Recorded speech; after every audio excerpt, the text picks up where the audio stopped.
और उसमें लिखें पूर्णांक का निरपेक्ष मान,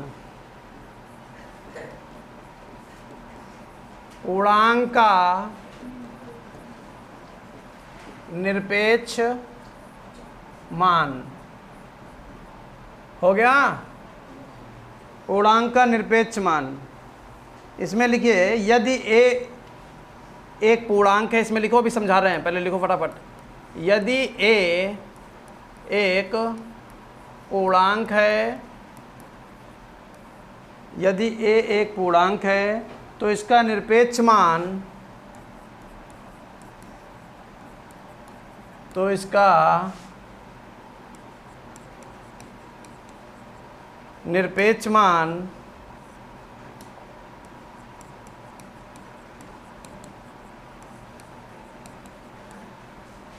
मॉड ए से प्रदर्शित करते हैं। ये ऐसे बोर्ड पे बना, दो डंडे बनाकर उसके अंदर ए, मॉड ए से प्रदर्शित करते हैं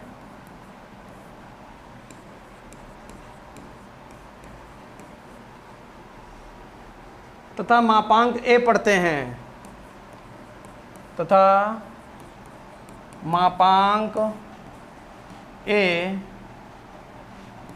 पढ़ते हैं। अंग्रेजी में इसे,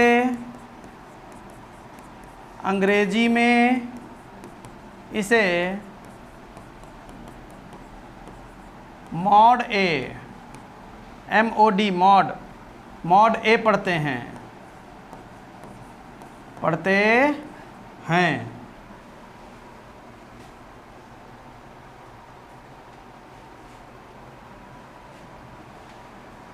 हो गया? अब इसका मतलब क्या हुआ? देखिए इधर समझो, अगर कोई तुमसे पूछे ये क्या लिखा हुआ तो क्या कहोगे? ये मॉड है। हिंदी में बोलोगे तो कहोगे मापांक है। क्या कहोगे? इसका मतलब ये होता है कि आपको सिर्फ और सिर्फ उस संख्या का मापांक चाहिए, परिमाण चाहिए। क्या चाहिए? परिमाण। परिमाण कैसे मिलेगा? जैसे आपसे कहा तुम बताओ बेटा, तुम, हाँ आप बताओ, बैठे रहो, कोई दिक्कत नहीं है, बस बताना है। बता पाओगे? जैसे हमने कहा कि उत्तर दिशा में 10 किलोमीटर चलो, उत्तर दिशा में 10 किलोमीटर चलो, क्लियर है? हम कह दें इसका मापांक बताओ, तो बताओ उत्तर दिशा मापांक है या 10 किलोमीटर मापांक है या 10 है? तो आप कहेंगे कि 10 किलोमीटर या केवल 10 कह सकते हैं। केवल और केवल हमको क्या बताना है? उसका मापांक, उसका परिमाण बताना है, उसकी वैल्यू बतानी है। दिशा से कोई लेना देना नहीं, उत्तर दक्षिण पूरब पश्चिम से कोई लेना देना नहीं है। समझ गए? उसी को बोलते हैं मापांक, उसी को बोलते हैं निरपेक्ष मान। उसी को क्या बोलते हैं? निरपेक्ष मान। अब ये जो प्लस माइनस के जो चिन्ह हैं गणित में, ये हैं क्या? ये प्लस माइनस के चिन्ह एक प्रकार की दिशाएं हैं, एक प्रकार की दिशाएं हैं। तो अगर तुमसे हम कह दें कि बताइए कि मॉड में 5 का मान कितना होगा, तो आप कहेंगे 5 का मान 5 होगा। हम कहेंगे मॉड में -5 का मान कितना होगा, तो भी 5 होगा। हम कहेंगे मॉड में 10 का मान कितना होगा, 10 होगा। मॉड में -10 का मान कितना होगा, 10 होगा। यानी कि चिन्ह छोड़कर आपको उसकी वैल्यू बता देनी है, चिन्ह छोड़कर उसकी वैल्यू बता देनी है। नहीं समझ पाए? उसी को बोलते हैं मापांक यानी मॉड ए। क्लियर हुआ? क्लियर हुआ? पेपर में क्वेश्चन आएगा, यहाँ से बना पाओगे? अगर मॉड में ए लिखा है तो उसका मान क्या आएगा, और अगर मॉड में -a लिखा है तो उत्तर क्या आएगा, तो भी ए आएगा। समझ गए? क्योंकि मॉड का मतलब होता है उसका परिमाण बताना, मापांक बताना, बाकी प्लस माइनस से कोई लेना देना नहीं है। बताओ क्या मापांक निकालना सीख पाए? नोट कर लीजिए, जैसे वाला ये है।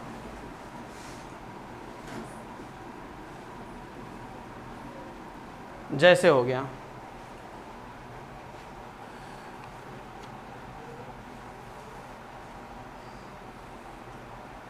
अब जो इसका हमने नाम आपको मॉड बताया है,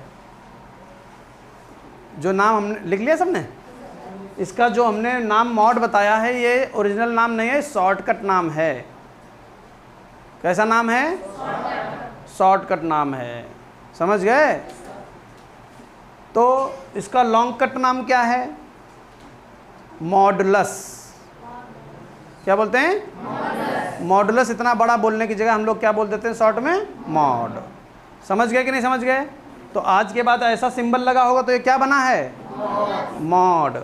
ब्रैकेट मत कहना है इसको, ब्रैकेट ये होता है, ब्रैकेट ये होता है, ब्रैकेट ये होता है, और ये क्या है? ये मॉड ए लिखा है। क्या लिखा हुआ है? समझ पाए? क्या मापांक का मान समझ पाए? मापांक कैसे निकाला जाता है?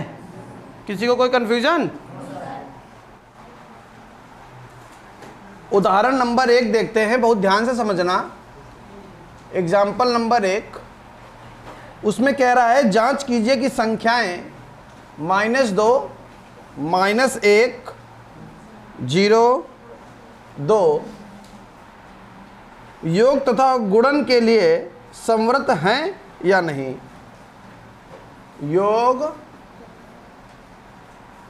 तथा गुणन के लिए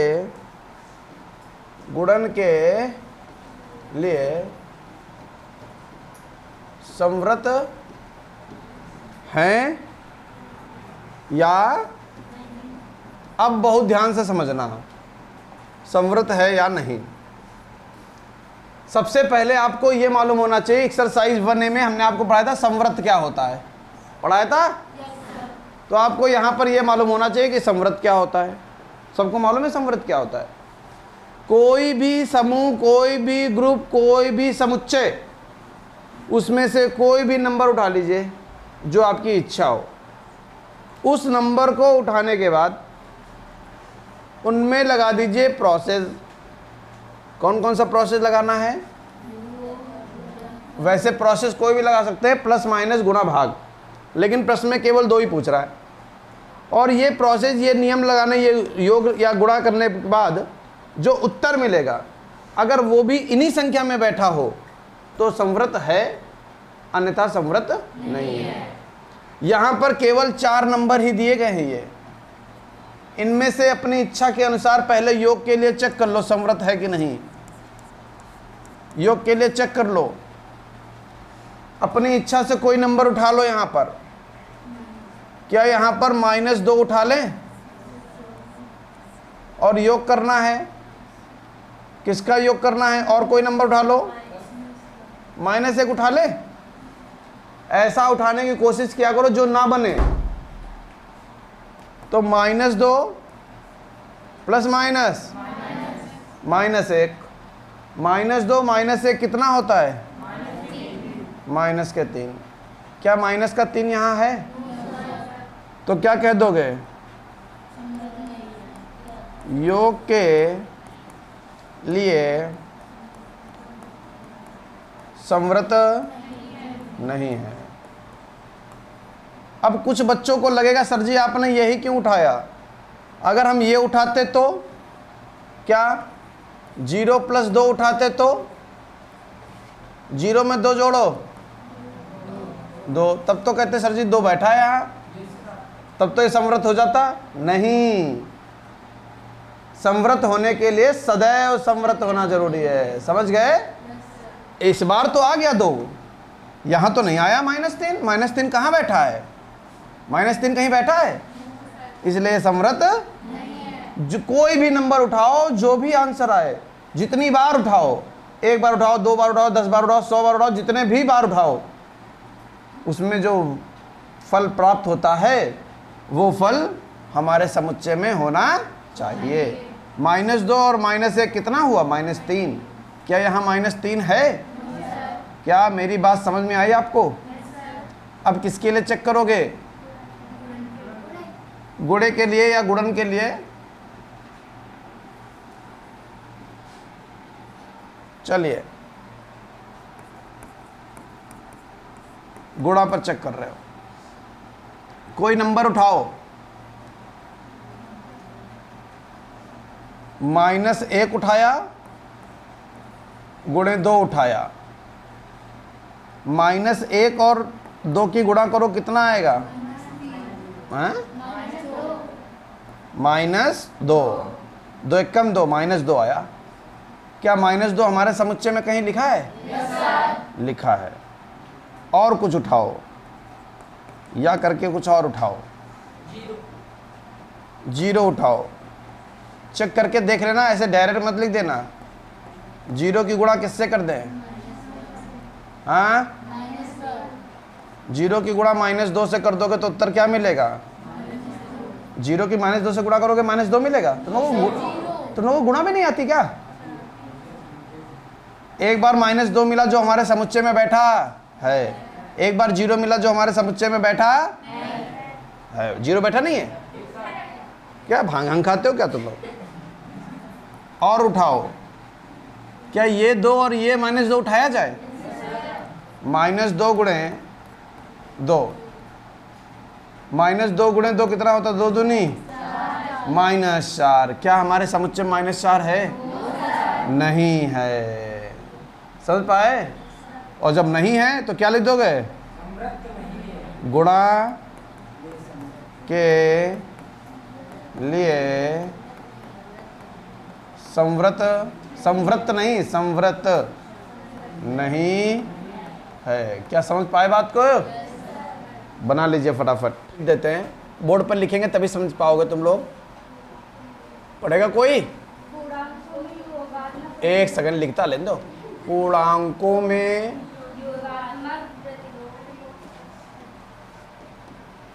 योगात्मक प्रतिलोम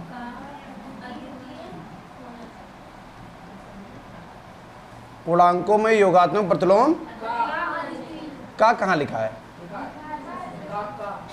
प्रतिलोम का अद्वितीय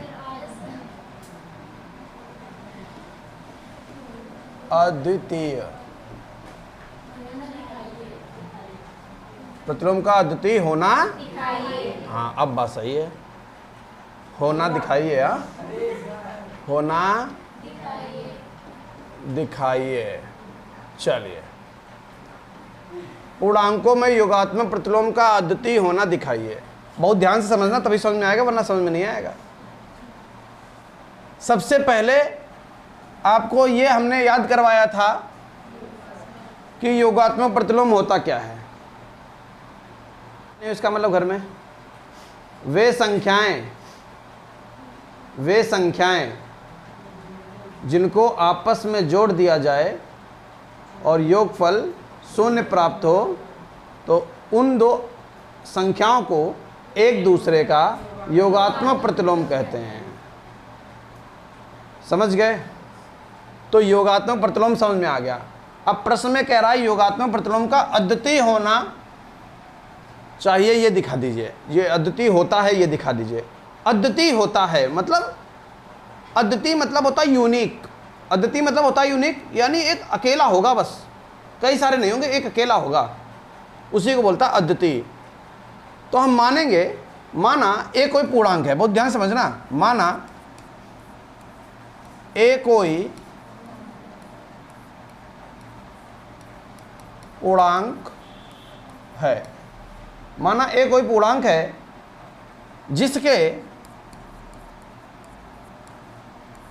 जिसके योगात्मक प्रतिलोम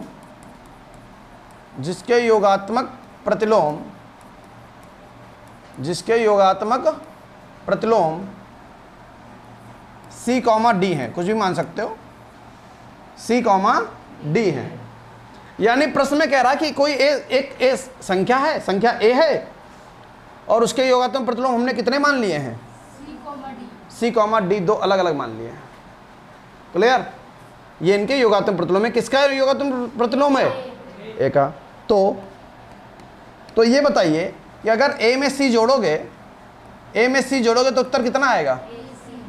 AC नहीं आएगा, 0 आएगा। ए में C जोड़ोगे तो उत्तर कितना आएगा? क्योंकि एक दूसरे के योगात्मक प्रतिलोम में परिभाषा बताती है कि ऐसी दो संख्याएं जो एक दूसरे की योगात्मक प्रतिलोम हो, जोड़ने पर उत्तर कितना मिलता है? 0। तो A + C का मान कितना आएगा? 0। समीकरण नंबर फर्स्ट। क्लियर? अच्छा ए में अगर डी जोड़ दें, ये भी इसका योगात्मक प्रतिलोम है, ए का योगात्मक प्रतिलोम डी है, तो ए और डी जोड़ने पर क्या मिलेगा? क्योंकि योगात्मक प्रतिलोम की परिभाषा कहता है ऐसी दो संख्याएं जो एक दूसरे की योगात्मक प्रतिलोम हो, जोड़ने पर उत्तर क्या मिलेगा? 0। तो समीकरण नंबर 2। यहाँ तक बताओ कोई समस्या? कोई समस्या नहीं। a plus C 0, a plus D 0। अब क्या करोगे? समीकरण फर्स्ट और सेकंड की तुलना कर लो। समीकरण फर्स्ट व सेकंड की तुलना कर दो। तुलना मतलब क्या होता है? जब भी कोई दो समीकरण आपस में बराबर हों, जैसे a प्लस सी का मान कितना आया और a प्लस डी का मान कितना आया, तो ये दोनों आपस में बराबर होंगे क्योंकि इन दोनों के मान कितने आए हैं? 0 0। a प्लस सी बराबर होगा किसके? a प्लस डी के। ये बात याद रखना। जैसे हमने कहा आगे आएगा, आपके काम आएगा, x प्लस वाई अगर 5 है और फिर आगे पता चला कि z प्लस x जो है वो भी 5 है, तो देखो दोनों संख्याएं बराबर मिली, तो इनकी हम तुलना कर सकते हैं। तुलना करके कह सकते हैं कि x प्लस वाई जो है z प्लस x के बराबर होगा। अगर कोई को तुमसे कह दे कि a5 जो है, a का मान 5 है और थोड़ी देर बाद कोई कहे कि b का मान भी 5 है, तो दोनों की तुलना करके आप क्या कह सकते हो? a और b आपस में कैसे हैं? देख लो, a का मान 5, b का मान 5, इसीलिए तो a और b आपस में बराबर है। समझे गणित की बात? ये किसकी बात थी? गणित की बात। यानी कि हम क्या कर सकते हैं, जब भी उनका एक पक्ष सेम हो तो उन दोनों समीकरण की तुलना कर सकते हैं।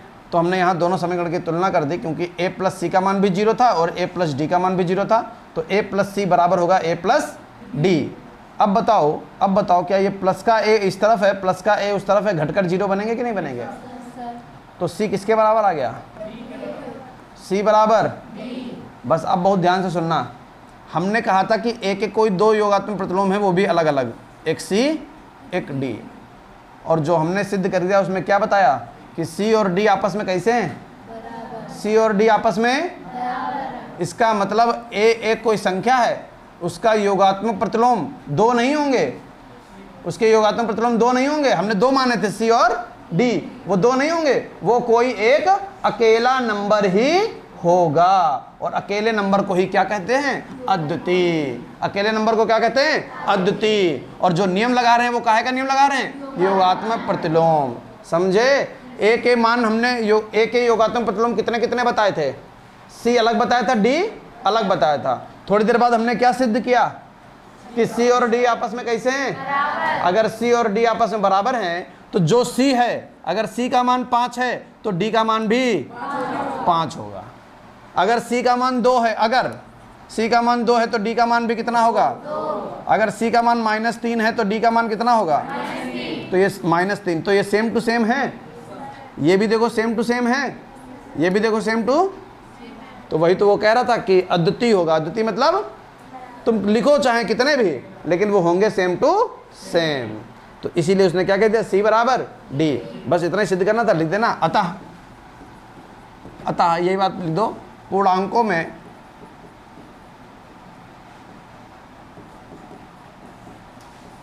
में योगात्मक प्रतिलोम अद्वितीय होता है। और एग्जाम्पल देकर समझाना चाहें तो एग्जाम्पल देकर भी समझा सकते हो। अब बताओ 5 का योगात्मक प्रतिलोम कितना होगा? 5 का योगात्मक प्रतिलोम कितना होगा? क्या भांग खाई हो क्या? 5 का योगात्मक प्रतिलोम 0 होता है। 5 का योगात्मक प्रतिलोम और -5 का योगात्मक प्रतिलोम। क्या 10 का योगात्मक प्रतिलोम कितना होगा? क्या इस -10 की जगह पर कोई और नंबर तुम बता सकते हो? नहीं बता सकते हो। क्यों? क्योंकि ये कैसा होता है? अद्वितीय होता है, एक अकेला ही आंसर आ सकता है। 6 के लिए योगात्मक प्रतिलोम कितना होता है? -6। क्या -6 की जगह पर कोई और नंबर बता सकते हो? नहीं बता सकते हो, क्योंकि ये कैसा होता है? अद्वितीय होता है। अद्वितीय मतलब यूनिक, एक अकेला नंबर होता है। अगर तुमने यहाँ 20 लिख दिया तो इसका योगात्मक प्रतिलोम -20 ही होगा, इसके अलावा नहीं होगा। अगर -5 लिख दिया तो इसका क्या आएगा? 5 ही आएगा, 5 के अलावा कोई और नंबर नहीं आएगा, क्योंकि ये कैसा होता है, अद्वितीय होता है। और हमने कितने बता दिए थे, हमने जल्दबाजी में कितने बता दिए थे, सी और डी 2 बता दिए थे ना। थोड़ी देर बाद हमने क्या सिद्ध कर दिया, सी और डी आपस में कैसे हैं, बराबर। यानी माने तो हमने 2 थे, लेकिन वो दोनों ही आपस में कैसे हैं, बराबर हैं। समझे, समझे कि नहीं समझे? अब नोट कर लीजिए, ये मत नोट कर लेना चिंगोटे बना दिए हमने, ये समझाया है केवल तुमको।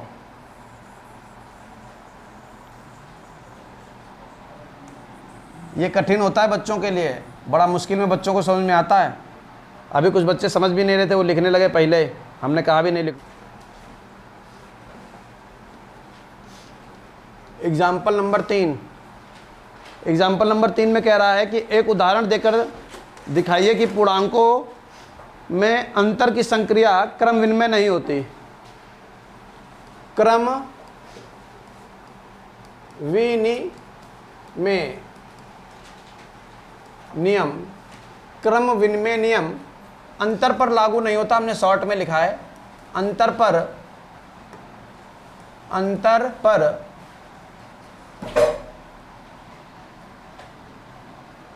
कौन है, भगोना वगोना ले आओ। अंतर पर लागू नहीं होता है। क्रम विनिमय नियम अंतर पर लागू नहीं होता है।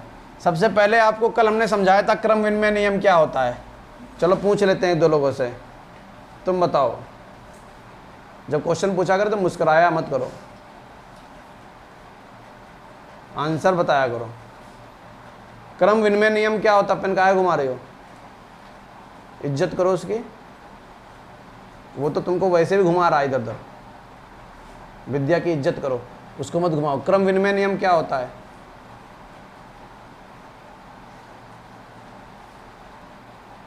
तुम बताओ सौम्या, क्रम विनिमय नियम क्या होता है? कल समझाया था। आज से पहले इतना गंदा बैच हमने 9th का कभी नहीं पढ़ाया, कभी भी नहीं पढ़ाया। और खासकर लड़कियां तो ऐसी आ गई अब की बार, कसम से बिल्कुल घिन जैसी लगती है उन लोगों से, पढ़ाने का मन नहीं करता उनको। तुम बताओ क्रम विनिमय नियम क्या होता है? अपने कुछ उदाहरण देकर कुछ समझाने की कोशिश करो, जो बता पाओ वो बताओ। हाँ,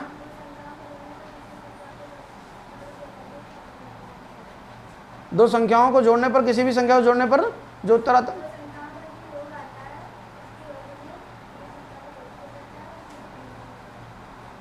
उसके योग में किसको जोड़ दिया जाता है? उसके योग में किसी संख्या जोड़ दिया था क्रम विनिमय नियम। किसने पढ़ाया ये? हमारा नाम ले दो। तुमको कुछ नहीं आता, तुम 0 हो। तुम बताओगे बेटिया? हंसी ना आया करे। हाँ हाँ, घर में कॉपी खोली थी मैथ की? हाँ तुम बताओ, तुम बताओ। मल्टीप्लाई क्यों? अंतर। चलो बताओ, वही बताओ जो बता रही हो। चलो कम से कम कुछ तो बता रही हो, बताओ बताओ। हाँ, कल बताया था क्रम विनिमय नियम। ये जो कॉपी पलटने की आदत है छोड़ दो, पहले मेज से हटके बैठो, अलग अलग मेज से हटके बैठो, पैर पे रखो कॉपी किताब। क्रम विनिमय नियम में सिखाया था कि कोई भी संख्या अगर गुणे में ऐसे लिखी है a गुणे b, तो इसको हम b गुणे a भी लिख सकते हैं। बस इसको ऐसे बताना चाहिए, सर जी स्थान बदलने से कोई प्रभाव नहीं पड़ता है। उसी को बोलते हैं क्रम विनिमय नियम। क्रम विनिमय नियम में स्थान को बदल देते हैं। a की गुणा b से हो रही है, यहाँ b की गुणा a से हो रही है। c की गुणा d से हो रही है, यहाँ d की गुणा c से हो रही है। बिटिया ने बिल्कुल सही बताया, पिछला क्वेश्चन ने बिल्कुल सही बताया। यही पढ़ रहे, बाकी कोई नहीं पढ़ रहे हो। ऐसे ही योग में a में अगर b जोड़ दो तो वही आता है जो b में a जोड़ने पर होता है। d में अगर c जोड़ दें तो c में d जोड़ने पर जो मिलता है वही होता है। इसी को बोलते हैं क्रम विनिमय नियम। क्रम विनिमय नियम गुणे में और प्लस में लग जाता है, देखो लग गया है, लग गया है। 2 गुणे 3 कितना होता है, और 3 गुणे 2 कितना होता है। स्थान बदल दिया, क्या उत्तर बदला। इसी को बोलते हैं क्रम विनिमय नियम। और क्रम विनिमय नियम किस में लगता है, गुणे में, प्लस में लगता है। 2 में 3 जोड़ो और 3 में 2 जोड़ो और योग में भी लग गया। क्या अंतर में लगता है। 3 में 2 घटाओ 1 और 2 में 3 घटाओ -1। क्या उत्तर वही आया। इसीलिए माइनस में क्रम विनिमय नियम नहीं लगता है। यही तो कह रहा, क्रम विनिमय नियम अंतर पर लागू नहीं होता है। उदाहरण देकर समझा दो, उदाहरण देकर समझा दो। तो बस लगा दो भैया, क्या लगा दो कि भैया 3 में 2 घटाने पर कितना आता है, और 2 में 3 घटाने पर कितना आता है, -1। 3 में 2 घटा दिया 1 आया, और 2 में 3 घटा दिया तो कितना आया। बस लिख दोगे चूंकि 3 में से 2 घटाया वो बराबर प्राप्त नहीं हुआ। कब, जब 2 में से 3 घटाया। इसलिए अंतर पर क्रम विनिमय नियम लागू नहीं होता है। क्रम विनिमय नियम लागू नहीं होता है। अंतर पर क्रम विनिमय लागू नहीं होता है। कहाँ लागू होता है, गुणे में और योग में होता है, अंतर पर लागू। उसने कहा था उदाहरण देकर बताओ, दो एक उदाहरण भी तुमको दिखा दिया, तुमको दिख रहा होगा। क्या भाग में लागू होगा, भाग में भी लागू नहीं होगा। करके देख लो चाहें। 4 को भाग करो 2 से, 4 को 2 से काटोगे कितना आएगा, लेकिन 2 को भाग करो 4 से तो कटेगा ही नहीं। या ये कह सकते हो कि 1/2 होगा। क्या एक जैसा आया, एक जैसा नहीं आया ना, इसीलिए इस पर भी लागू नहीं होता है। क्रम विनिमय नियम अगर कोई पूछे क्या होता है, क्रम विनिमय, देखो कितना आसान है। क्रम विनिमय कल समझाया था। विनिमय मतलब बदल देना। किसको बदल देना, उसके क्रम को, उसके क्रम को। जो आगे है वो पीछे, जो पीछे है वो आगे। 2 गुणे 3 6, 3 गुणे 2 6, लागू हो गया। 2 + 3 5, 3 + 2 5, लागू हो गया। 3 में से 2 गए 1, और 2 में से 3 गया, लागू नहीं हुआ।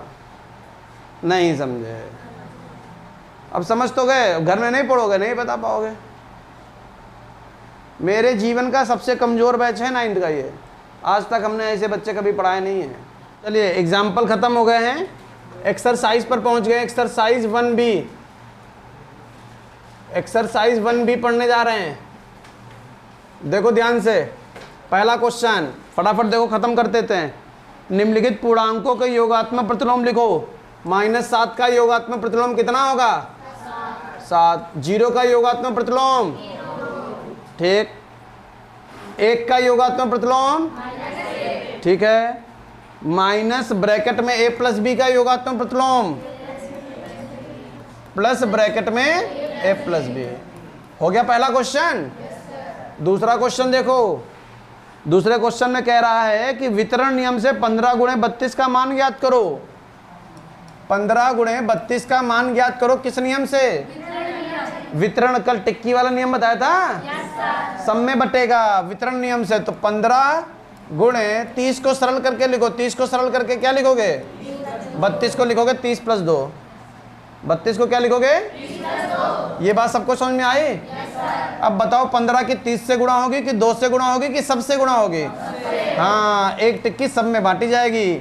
और जो कल लोग कह रहे थे कि हम अकेले खा जाएंगे, वो केवल 1 से गुणा कर लेना, बस उनको अंडा मिलेगा। 15 गुणे 30 प्लस 15 गुणे 2, समझ में आई बात। अब 15 तियाँ और ये वाला 0, और 15 दूनी 450, और 30 मिलकर कितना बन जाएगा।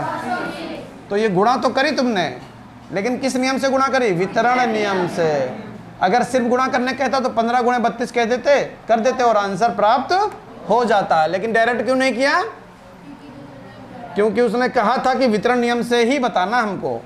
तीसरा क्वेश्चन देखिए, कह रहा धन पूर्णांकों में एक उदाहरण सहित दर्शाइए कि योग की संक्रिया पर योग का वितरण नियम लागू नहीं होता है या वितरण नियम असत्य है। योग पर वितरण नियम असत्य है तो कई बार तुमको बता चुके हैं हम।